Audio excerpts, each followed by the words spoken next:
Approaching and getting onto the transfer system requires enough space for Sandy to be able to come up and get himself positioned in the appropriate place to transfer. People transfer some from the side, some from the front, so we've got enough dock space here. This is the position he is most comfortable with coming up here to make the transfer.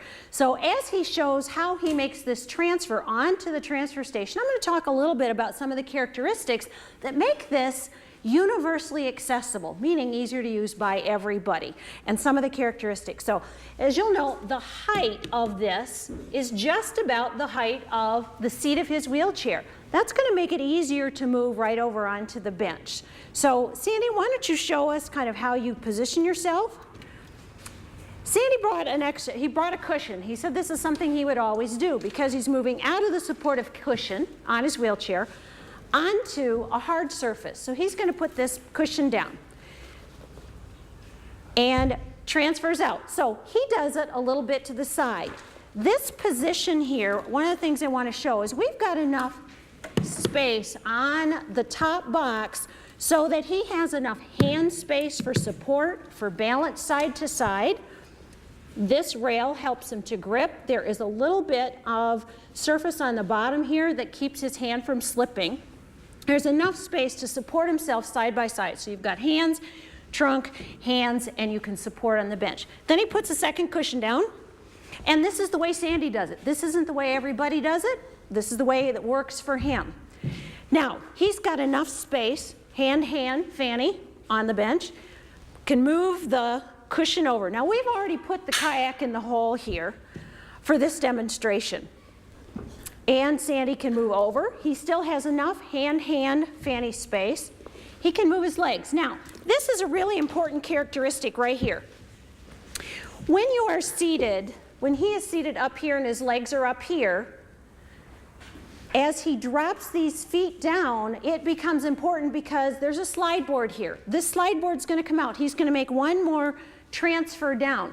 If his feet were up high and his backside drops down another 4 inches, suddenly he can lose balance backwards. So it was really important to have the rack dropped from here to give that foot position in, okay? There's no way Sandy could throw his weight and body from here over to here to get in a kayak. We all know about kayaks. If his body isn't centered over that kayak, what's going to happen to this kayak? It is going to tip. So what makes this unique is we have a way for Sandy to pull over a slide transfer. This one that we've got out here right now is the canoe one. We want to show you both of them. This is if we had a canoe in here. It's high enough a canoe could go under here, and it slides with one hand. We have a pull strap here to pull it back or to push it over. Makes it really easy. It rolls real easy. The second one down is for kayaks. It's lower. So you want to go ahead and pull that one over. Now, it's running into the back on the kayak.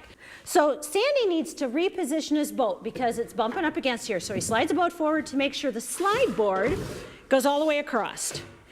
It actually lands on this bar. This slides very easy. We have the pull strap that helps move it. Now, this is very solid. It's landed over here. Now he continues to make his transfer over into the boat.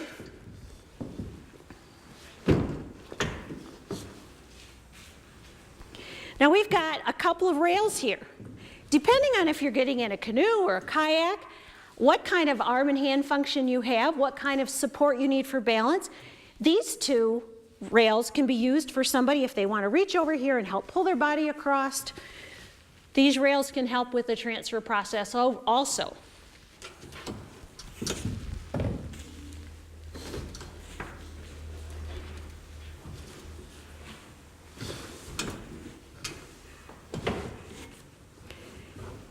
Now he's in the boat. He's got his cushion in with him. And you have another seat cushion, Sandy, here. You want to take that one off? Gets in, takes his cushion with him, puts the transfer back out of the way. It slides very easily closed back here. It just slides in real simple. reaches up, grabs the handrails, moves himself forward on the rails, and he is going to get to the point where the kayak starts to tip. That is already underwater, so it wouldn't tip like that because that part is floating. So by the time you get to the end here, where the rack tips down, where the launch tips down, you're already floating. These rails continue out for him to be able to pull himself forward and out into the flow of water.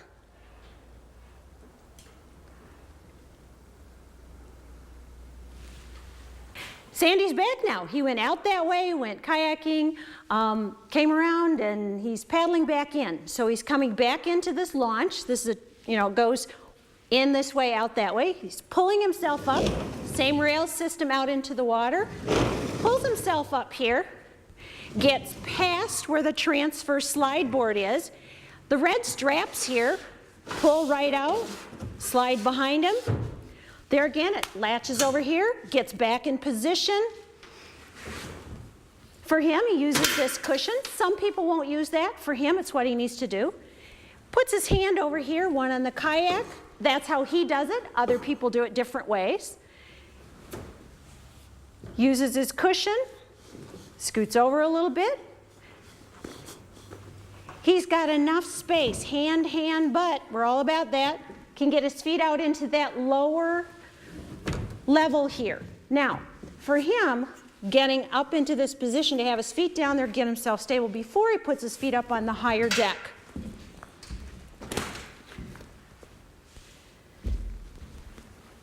These rails that he used on the side, he was able to pull himself along up this launch.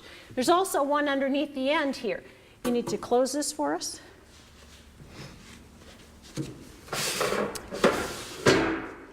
There you go. Transfers back. And you saw just how easy that rolls in and out. Pretty easy to do. And as you can tell, I've had to do literally nothing. This is all independent. He can get in and out on his own. It all operates, moves the boat on his own. We've even talked about him being able to put the boat in the rack on his own, and that is absolutely possible. Actually, it helps me getting in and out of this boat. So totally independent.